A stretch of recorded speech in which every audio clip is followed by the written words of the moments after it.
¿Qué tal? Muy bien. Hoy un placer tenerte aquí en nuestra casa. Muchísimas gracias por acudir a nuestra cita y por darnos esta magnífica oportunidad de charlar contigo un rato. Es un absoluto placer. Oye, pues entrando ya un poquito en materia, ¿qué es la PNI? A Seguro, tope. seguro que te lo han preguntado 200.000 veces. Sí, sí, sí. Bueno, ¿Das siempre la misma respuesta?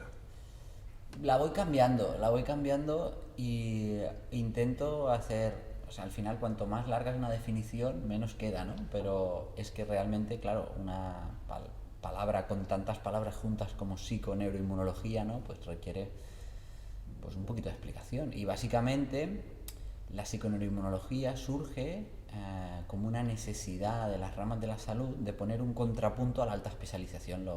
Justo lo comentábamos antes de empezar la grabación, que decías tú, ¿no? Al final el cuerpo es tan complejo que hemos necesitado durante mucho tiempo fragmentarlo en trozos para comprenderlo, para simplificarlo, ¿no? Y de ahí han salido las especialidades y sale pues los nefrólogos que estudian el riñón, los estomatólogos, los neurólogos, los cardiólogos, pero claro, al final nos hemos dado cuenta que todos estos sistemas corporales viven en un cuerpo y se relacionan entre ellos, ¿no? Y hacía falta una rama de la salud que se encargue de entender cómo se relacionan estos sistemas corporales entre ellos. Y no solo eso, sino cómo se expresan en un contexto determinado, en un ambiente determinado, ¿no? Entonces, no es lo mismo, la misma relación de los sistemas corporales con la misma microbiota viviendo en la naturaleza que viviendo en Barcelona con un contexto de un padre enfermo o de un divorcio que en un contexto de haber estado cumpliendo tu propósito en la vida, ¿no? Entonces, todo esto unido es lo que contempla la psiconeuroinmunología. Lo que pasa es que nosotros lo que hemos hecho tradicionalmente es a la que tenemos un síntoma, algo que nos hace sentir mal, es el momento en que pensamos en acudir al especialista o al médico. Esto tiene que seguir siendo así. Tú nos aconsejas que sigamos fijándonos en los síntomas para ir a buscar la causa o deberíamos tener una aproximación distinta. Yo creo que las dos cosas son válidas. O sea, creo que los síntomas están para eso. Justo lo conversaba esta mañana en un podcast que estaba haciendo, ¿no? Hablábamos de lo que son las emociones y las metaemociones. Y yo le decía, y también es las señales corporales, qué es el hambre y qué es el hambre que te produce ansiedad. Son cosas diferentes, ¿no? Cuando más cerca está lo que tú sientes del contexto que estás viviendo y tiene coherencia, es una información, y el síntoma es una información. Hay que hacer algo, y está bien escucharlo. Está tan bien escucharlo que no me parece tan bien inhibirlo. Entonces, creo que, yo escucho los síntomas, eso me moviliza a buscar, pero aquí sí que es el momento de recuperar la definición clásica de la medicina. Medicina viene de medere, que significa curar, y tenemos que volver a alejarnos de manejar síntomas y empezar a tratar las causas. Es decir, que yo tenga un síntoma no significa que lo que voy a tratar es el síntoma. Lo que tengo que encontrar es cómo he llegado a esta situación, ¿no? Entonces, desde ahí, efectivamente, el cuerpo tiene sus maneras de enseñarnos que hay que buscar algo. Y esos son los síntomas. Y son las señales homeostáticas. Es el hambre, es la sed, es el dolor, es el miedo también, son las emociones, ¿no? Y luego, por otro lado, sí que creo que como sociedad estamos creciendo en entender que no siempre hace falta llegar a tener un síntoma, ¿no? Y que de hecho hay un continuum. El otro día hablaba en una charla sobre longevidad saludable que tendemos a fragmentar incluso, justo lo hablábamos tú y yo, ¿no? Nuestra vida en etapas, ¿no? La infancia, la adolescencia, la edad laboral, la edad de jubilación, ¿no? Y parece como que están absolutamente separadas, ¿no? Pero la vida es un continuum constante donde si nosotros entendiéramos, culturalmente entendiéramos que lo que tú estás manifestando cuando tienes Alzheimer a lo mejor se gestó en la barriga de tu mamá y que eso es un continuum, tu vida está toda entrelazada, podríamos empezar a aplicar, ¿cómo lo diría?, lo que mi cuerpo espera de mí mucho antes, no solo cuando nos avisa o cuando ya está sobrepasado. Pero para eso tenemos que aprender a escucharnos, ¿no?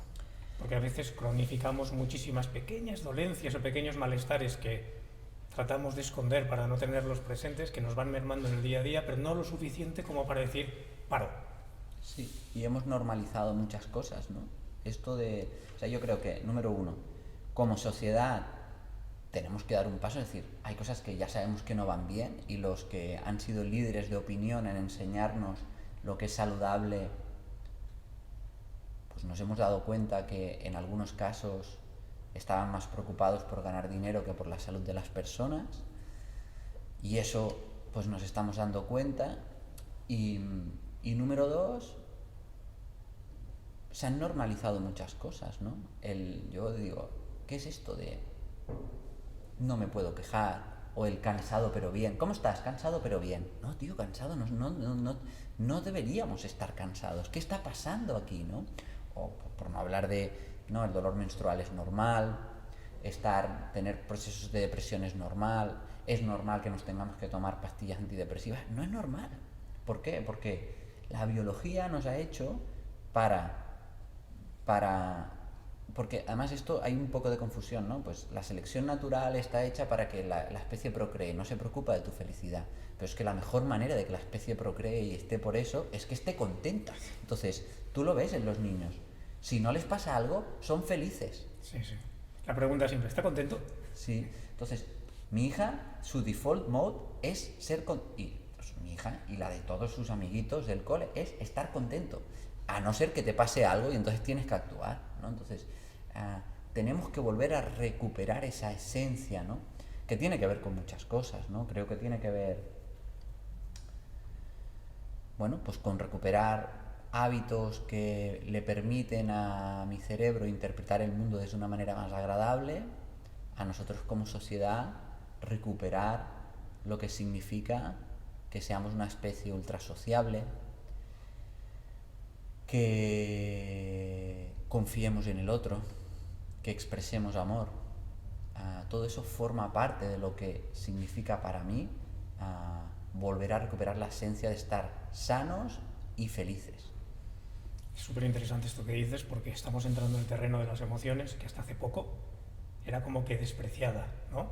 Era un terreno que no se podía mirar, que uno tenía que apechugar, que tirar para adelante, como se dice.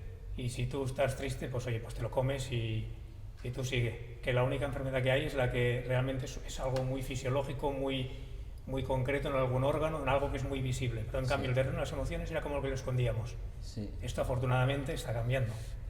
Sí, al final, bueno, nos hemos hecho durante un tiempo, creo yo, la ilusión de la vida aséptica y neutral, ¿no? Y la vida, desde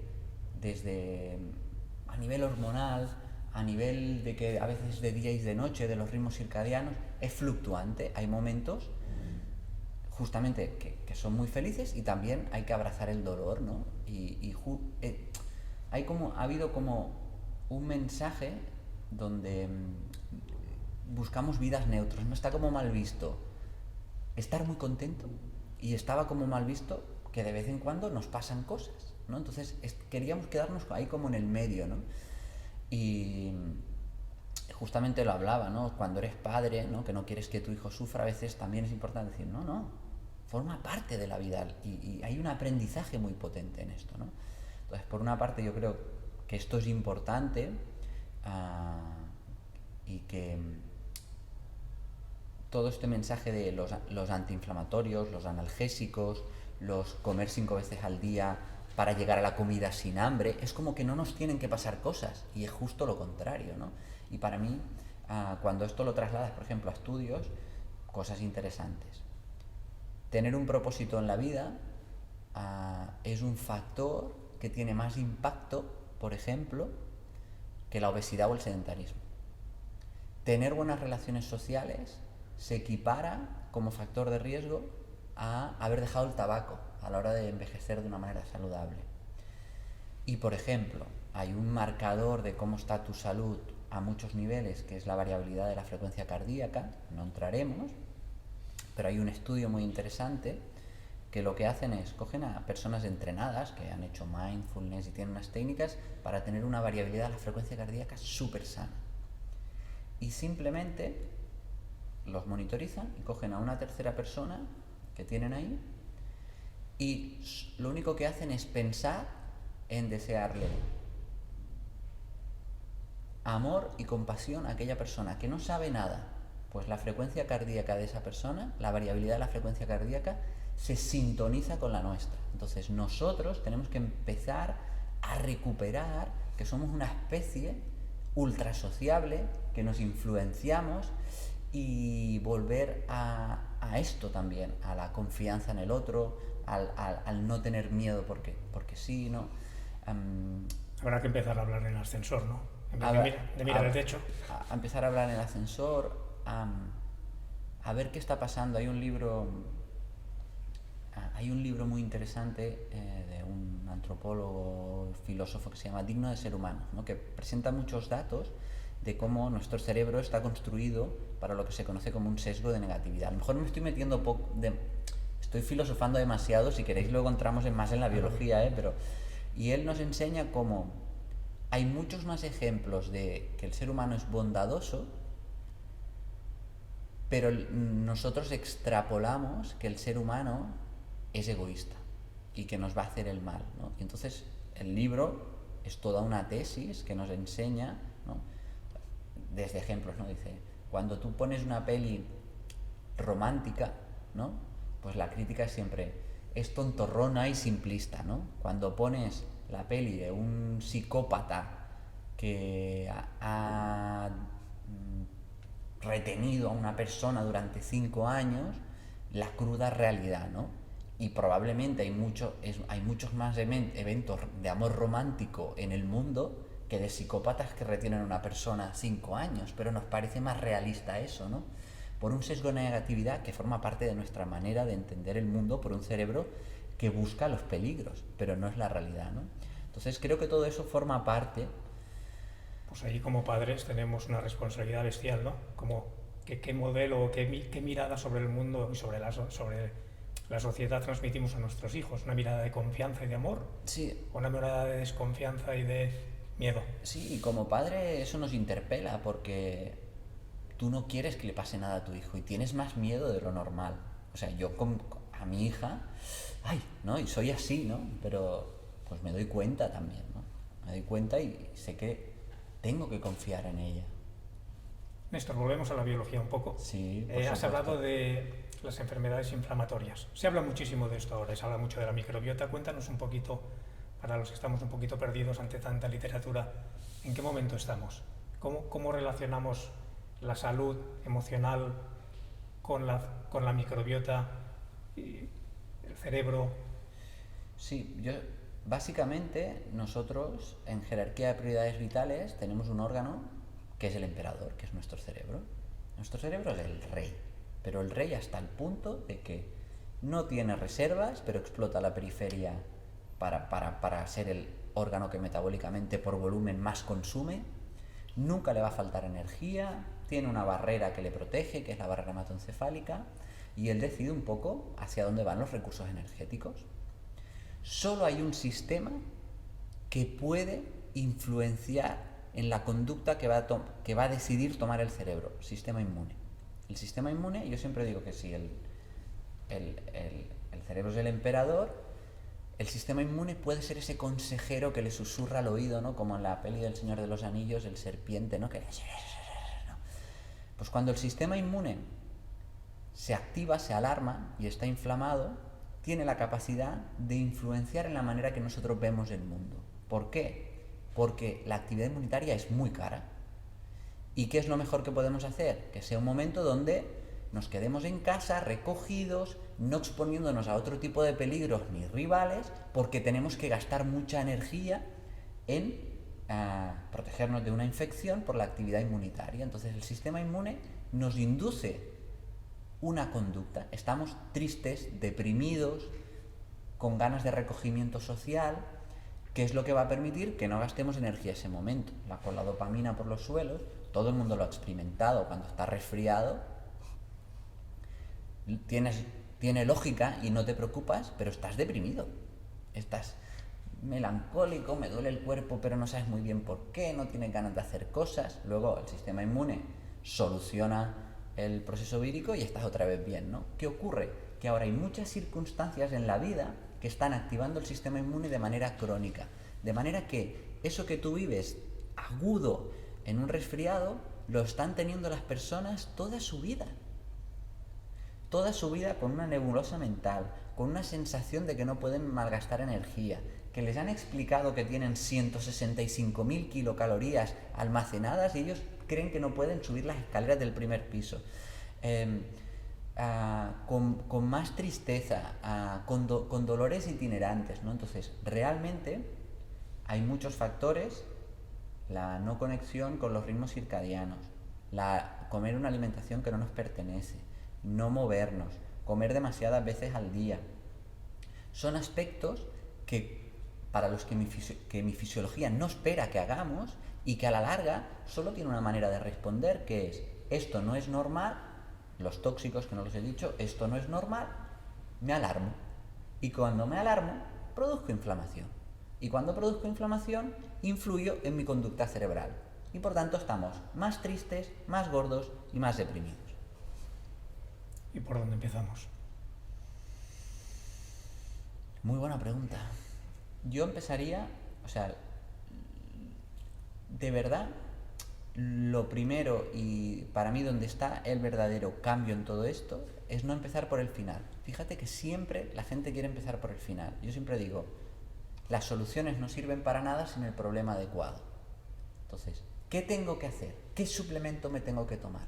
No, ¿qué es lo primero que tenemos que hacer? Entender cómo es tu vida y cómo has llegado a esta situación. Porque entendiéndote, a pesar de que los síntomas sean muy, muy parecidos al de otra persona, sabremos cuál es lo que te va a venir bien para ti.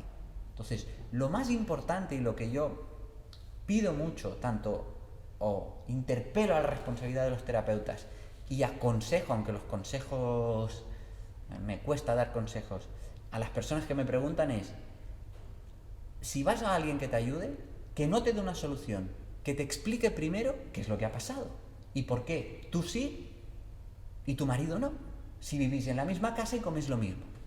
¿Qué hay de diferente? Entonces, una vez sabemos lo que nos ha ocurrido, podemos definir las soluciones adecuadas.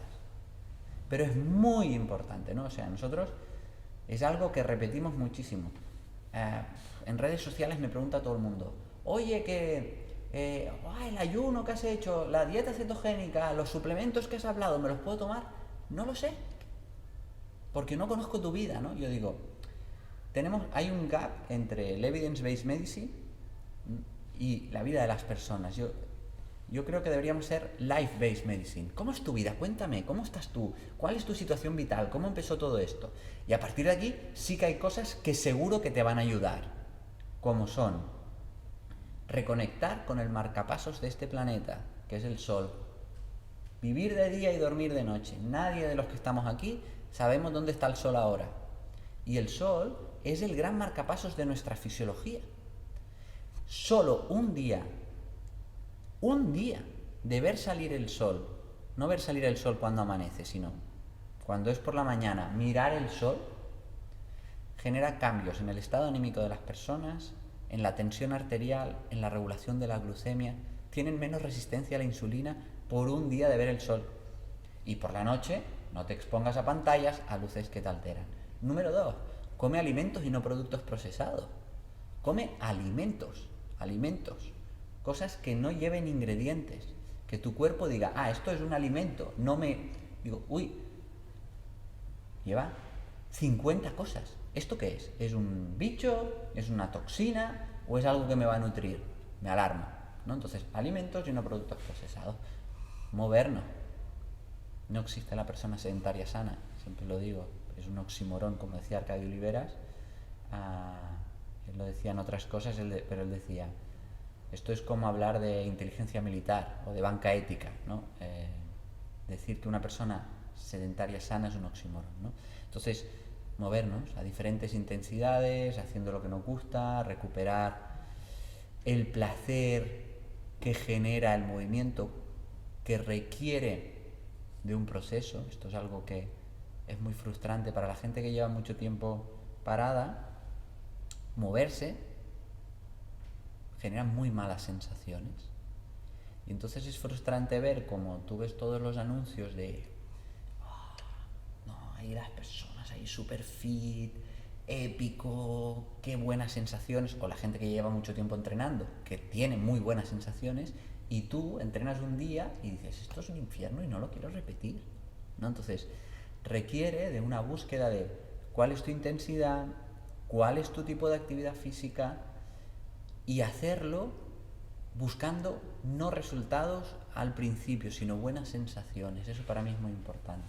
Por tanto, ritmo circadiano, alimentación, movimiento, exponerte el mínimo posible a tóxicos. Esto es una barbaridad, 18.000 sustancias tóxicas nuevas al año con una posible afectación sobre nuestra biología. Es algo que tenemos que empezar a mirar. Y tener un propósito en la vida, tomar las decisiones adecuadas, respetar nuestras emociones, ese es el camino. Es un camino que tiene una carga de filosofía importante también, ¿no? Sí. Es redescubrir o reaprender a vivir también.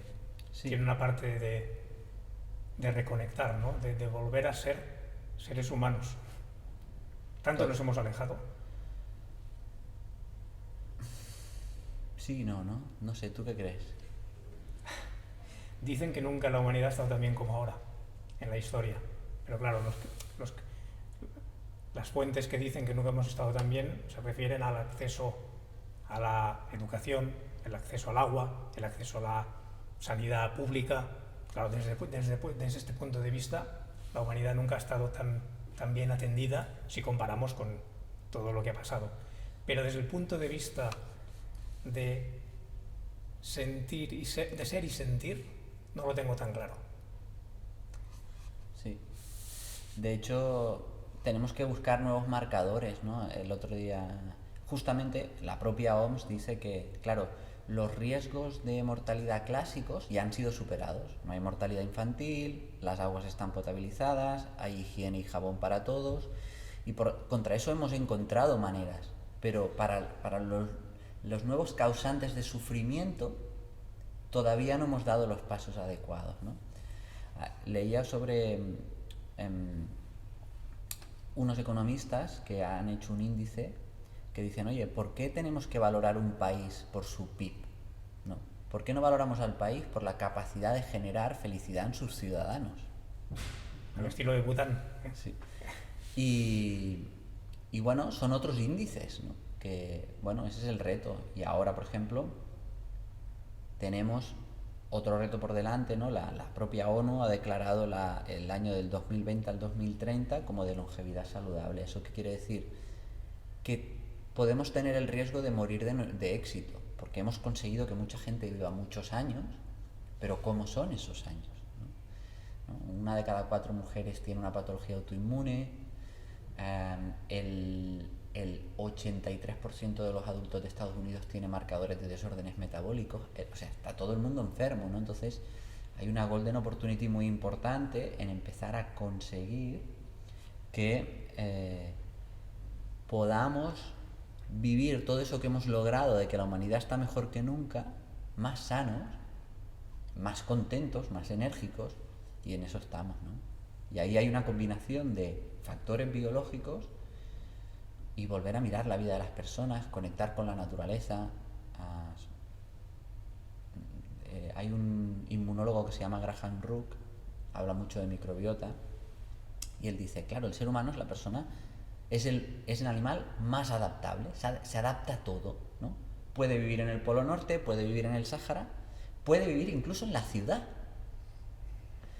pero sigue reconociendo cuál es su hábitat, y su hábitat es la naturaleza, ¿no? Y entonces el mero hecho de mirar una imagen de naturaleza genera cambios medibles en las personas, y por eso la gente se pone ahí en la pantalla del ordenador naturaleza, ¿no? Entonces hay algunos factores de reconectar con lo que significa ser humano y pensar entre todos qué significa de verdad la humanidad y cómo queremos que sea, que forma parte de todo esto. Esto me parece todo súper interesante. Me quedo con una cosa que has dicho antes que me ha parecido, ostras, que es el niño o la niña, ¿no?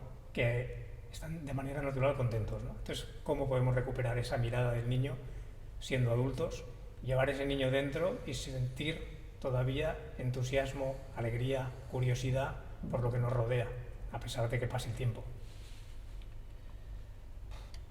Pues ese es el gran reto, ¿no? Hay una parte que tiene que ver con el contexto. Cuanto mejor es el contexto y menos nos susurre el sistema inmune, más fácil lo tenemos.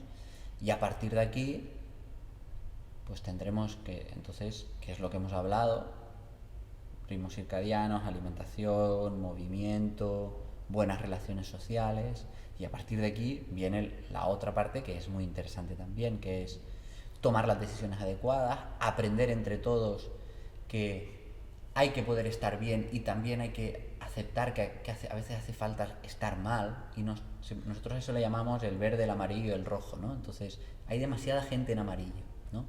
Que no está mal del todo, pero no toma la decisión que necesita su vida, ponerse rojo de verdad, enfadarse para volver a estar verde, ¿no?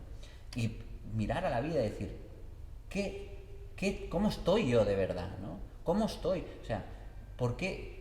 Desde lo más mínimo, ¿qué significa? Necesito una tostada por la mañana. ¿Qué significa para tu cerebro decir necesito? ¿Verdad que nadie dice necesito una lechuga? Necesito una tostada, necesito una oncita de chocolate. Néstor, ¿no? Una oncita, ¿no? ¿Qué está pasando ahí? Desde eso tan pequeño a grandes cosas en la vida, decir, ¿cómo es mi vida? ¿Cómo estoy yo? No me conformo, quiero otra cosa, ¿no? Y luego, pues eso culturalmente, ¿por qué hay tanto miedo? ¿Por qué vivimos? ¿Por qué es una época donde el miedo está tan presente? ¿Y cómo nos afecta eso? ¿Yo quiero vivir de esa manera o no, no? Eso nos daría para otra charla. Para muchas, y yo no creo que sea la persona indicada, ¿eh? Hay gente que sabe mucho más que yo de esto, pero sí que lo veo en las personas, y como yo miro la vida, como la psiconeuroinmunología mira la vida de las personas, no te puedes quedar en decirle deja el gluten, porque si está viviendo con miedo, no le va a funcionar. Y a otra persona, lógicamente, si tiene el aparato digestivo inflamado, si come bien, no tendrá inflamación y tendrá menos miedo. Pero son las dos cosas. Es apasionante. Sí. Néstor, muchísimas gracias, estamos fuera de tiempo ya. Ha sido un auténtico lujo y, como siempre, aprendiendo muchísimo. Muchísimas gracias, ha sido un placer.